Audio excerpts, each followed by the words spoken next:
Can you dig it, sucker? You're listening to the Hall of Fame. Here's Booker T and Brad Gilmore.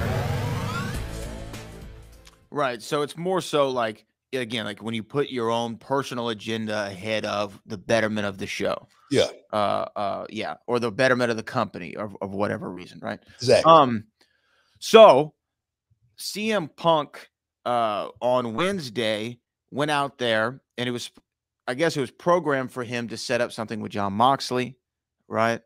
And he started off by saying something about Adam Page, and he called Adam Page out, said, "You want to have a rematch? Let's have it now." And he said in the middle of the ring, Adam Page was not scripted to come out. So what happened? What happened was CM Punk gets up and says, he's a coward. Adam Page is a coward. Now, Adam Page right now is being booked as a babyface, meaning a fan favorite, and you don't want to kind of cut the heat or from the babyface. I was going to say, cut him off at the feet. That's what I'm trying to say. Like that. So it was kind of an odd thing for him to do. And then he followed up saying he's a coward by saying the apology needs to be as loud as the disrespect. Almost saying, I need an apology from you for the things that you said and did. Now, it's being reported by several outlets, including PW Torch and Fightful.com, that Tony Khan had a meeting with CM Punk prior to this because Punk was, again, rather upset. And this also comes from the Fightful article that sources familiar with the situation claims CM Punk has often verbally expressed his displeasure, including recently so blatantly that they thought he might end up quitting the company. Those close to him said that he might have almost decided to stay home instead of coming to the August 17th Dynamite, but don't think he would have quit. We haven't been given any indication that he plans on leaving AEW, but one veteran said that they've heard of threats being levied, meaning from CM Punk toward AEW of, if I don't get my way, and I'm reading between the lines, if I don't get my way, I'm leaving this place. Right? Yeah. And that confirms things that I've heard.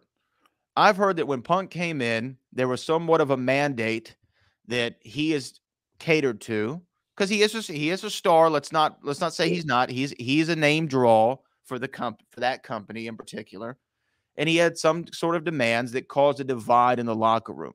The divide comes from he and Colt Cabana's issue with one another, stemming back from their podcast they did after Punk left the WWE, and because of this rift between each other, it's also caused a divide within the locker room.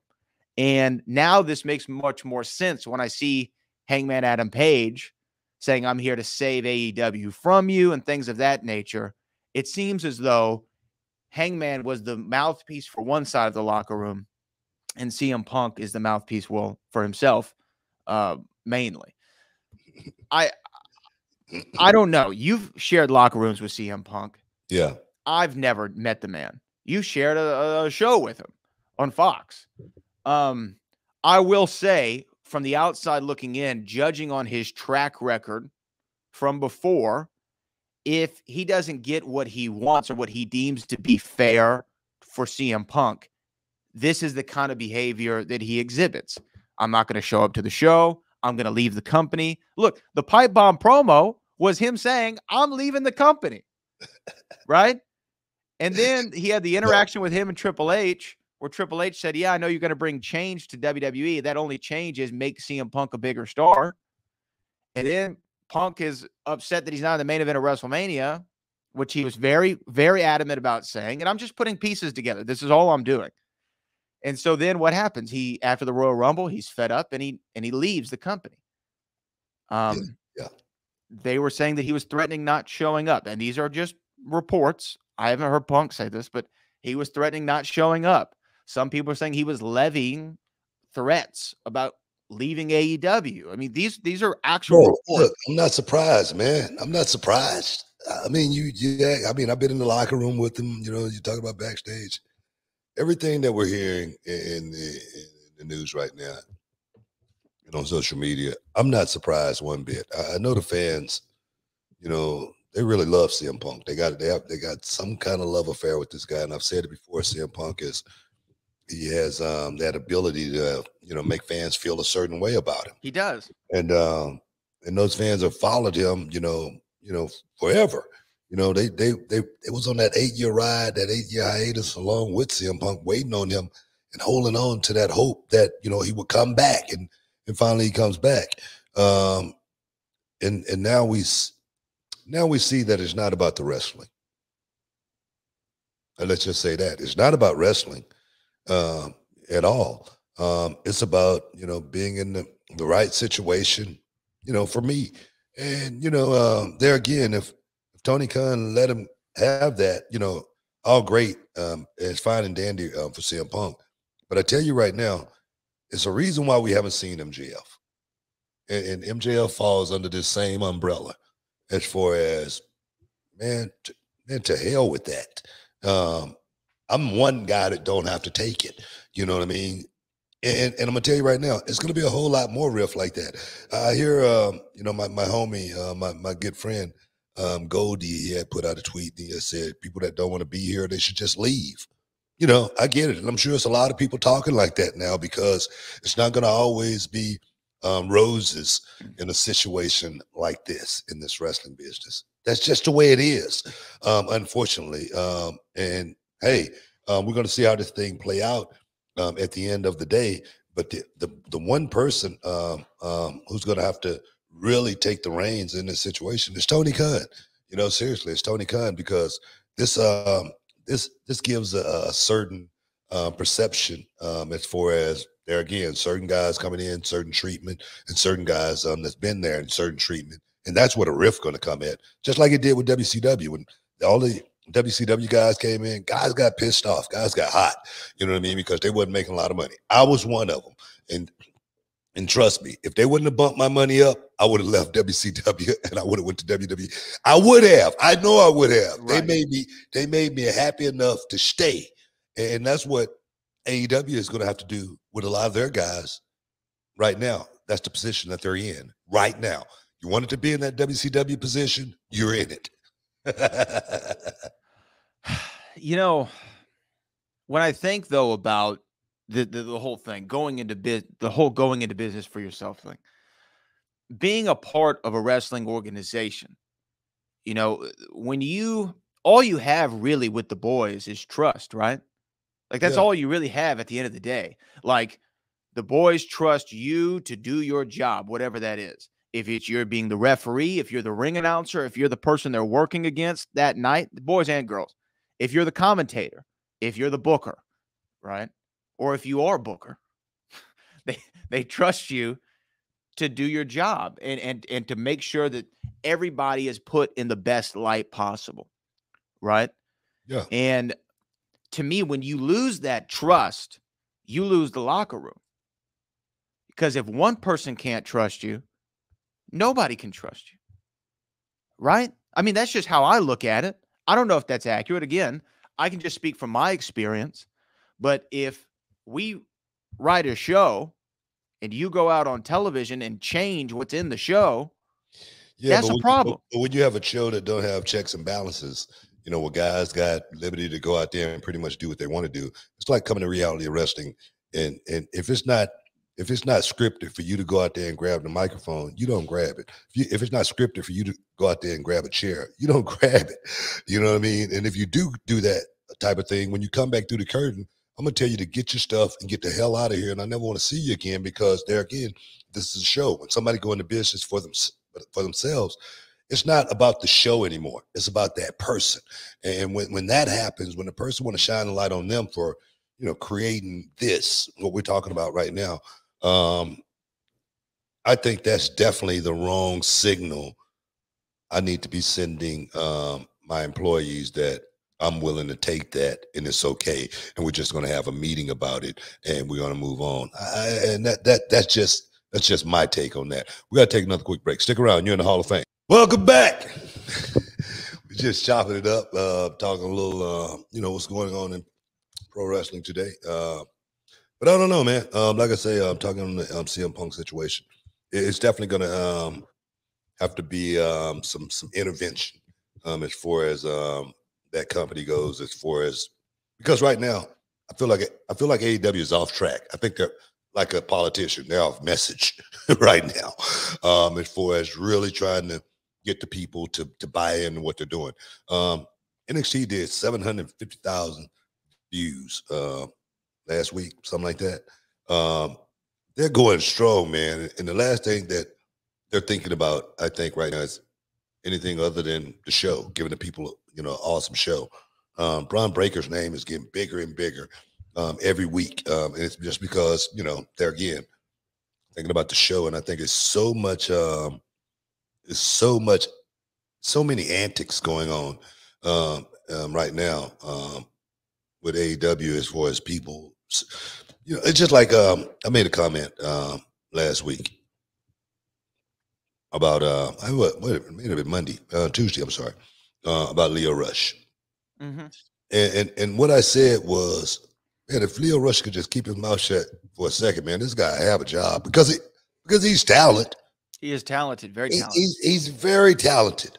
But when Leo Rush started thinking about what was going on with Big Swole, it totally it's just the optics of it. It's like, wait a minute, how are you going to tell the boss he need to be apologizing?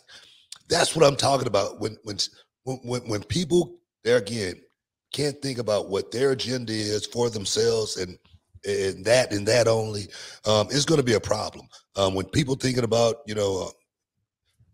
whether I'm going to put somebody over or this person, he's never going to beat me.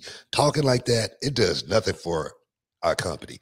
That's just my opinion, because those are terms that, the outside world really don't need to be privy to.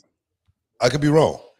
No, I agree. I think in some ways, though, and you can correct me if I'm wrong, you said this is kind of a situation that Tony Khan's going to have to handle. And I know a lot of people are saying, well, is this good or is this bad for AEW? And it's easy to say that it's bad, but I think in some ways it is a good thing for AEW, right? Like you're a growing company. The only way you get better and the only way that you fine tune your process and your backstage organization, right, is by having these situations come up. Now, you don't want them to happen, but when they do, you figure out the best way to address them, and then not to make that mistake going further. I think that a lot of the times, Tony Khan was like, look, WWE does scripted promos. I'm going to let these guys run a little bit more wild. Let them be who they are.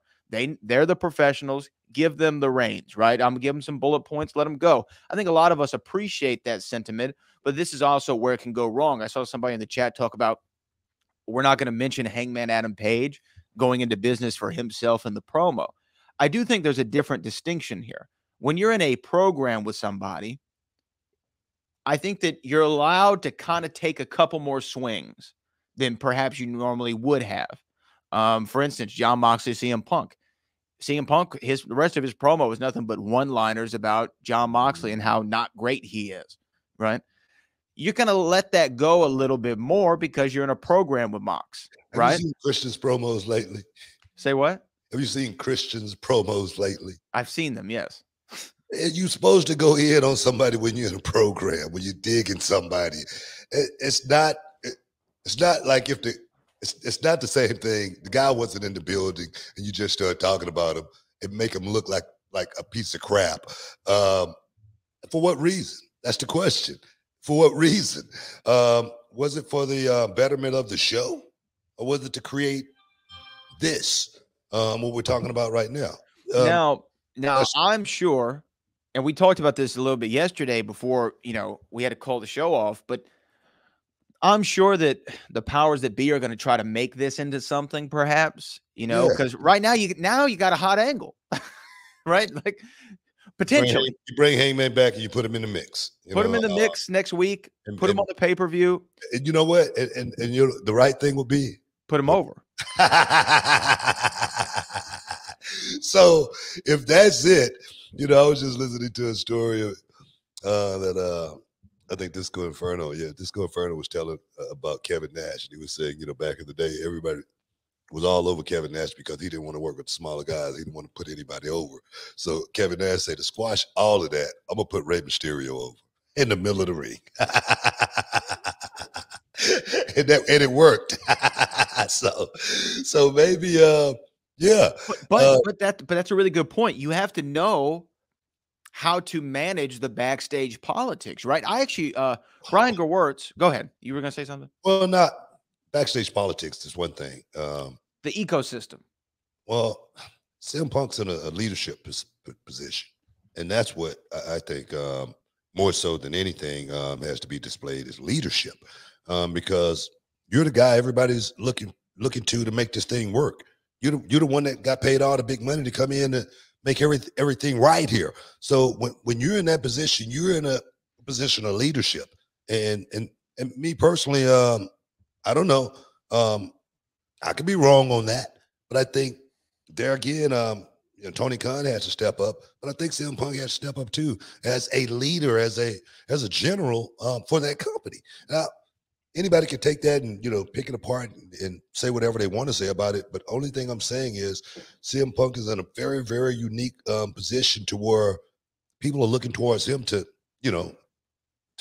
make sure we win. There again, I could be wrong. Yeah. I do think that what you're saying is completely valid. And I guess my point about the backstage politics or what have you, sometimes when you're in a leadership role and people start to think that, oh, he's only doing this for himself or she's only doing this for herself, right? You have to figure out a way to break that narrative, right? And like you mentioned with Kevin Nash and Ray, same thing. Putting Hangman over now or putting him in the mix is the way to remedy the situation, in part, I do believe. But, the boys, Well, look, the old saying, telephone, telegram, tele-wrestler, right? The rumors and the narratives about you can spread in that locker room very quickly. Yeah. My thing is, I don't watch enough AEW enough to know, what's going on or anything like that. I'm just speaking from a perspective to where I'm hearing what's going on with CM Punk. I know CM Punk was brought in that company for one reason and one reason only, and that was to pop the crowd, pop the rating, make people look at this thing from a legitimate perspective. And I think CM Punk has done that 100%. I think he's done all of that. But one thing as well is you got a lot of young guys on that roster that's looking to CM Punk for leadership and being the guy. And the thing is, when you're in that position, of course, you got to be very selfish in this business. It's a very, very selfish business, and I agree with that 100%. But if you are in it, for certain reasons, you're going to make sure that everybody comes up. I don't know what the situation was with the promo as far as even bringing Adam Page into the promo, because didn't you say he was getting ready to work Moxley? They're setting up the angle for Moxley, yeah. Exactly. So to bring Adam Page into the situation, it either got to be an angle or something else. I'm going to lean to something else. I'm just saying, it's got to be an angle or something else. Otherwise, Adam Page's name would have never came up in the program if my program is getting ready to pop off with John Moxley.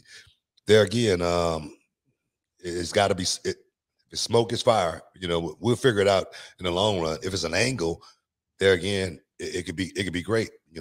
CM Punk may not be 100% ready to go. Let's bring Hangman Adam Page back into the mix. Get people talking. It could be that. It would be great. It'd be a great angle. Yeah. I don't know. And look, they might pivot that way. And the thing is, you never know. I also don't think that it's ever a good idea to, like, quote unquote, work the boys, right? Because then again, it goes back to that trust thing. You know what I mean? Like, I don't mind working the boys. Me personally, I don't mind working the boys. Well, you would work them with your workouts. Yeah, exactly.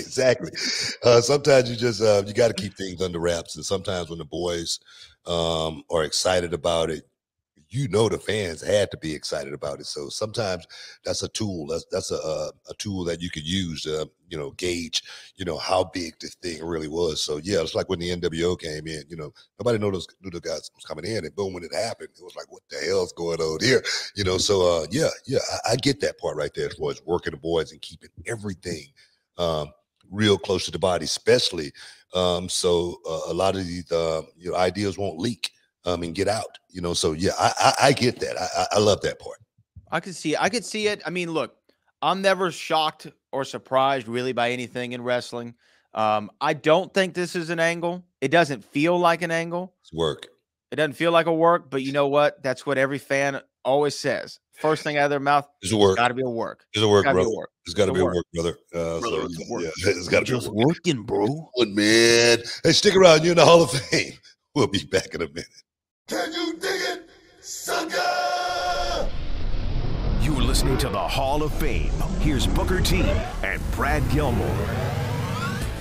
What's up, this Booker T, two-time Hall of Famer. I know you're checking out the shine, checking out the gloss. I want to thank you guys for checking out Row on YouTube. Hey, don't forget to click and subscribe to check out all the latest content right here each and every week. Now, can you dig that, sucker?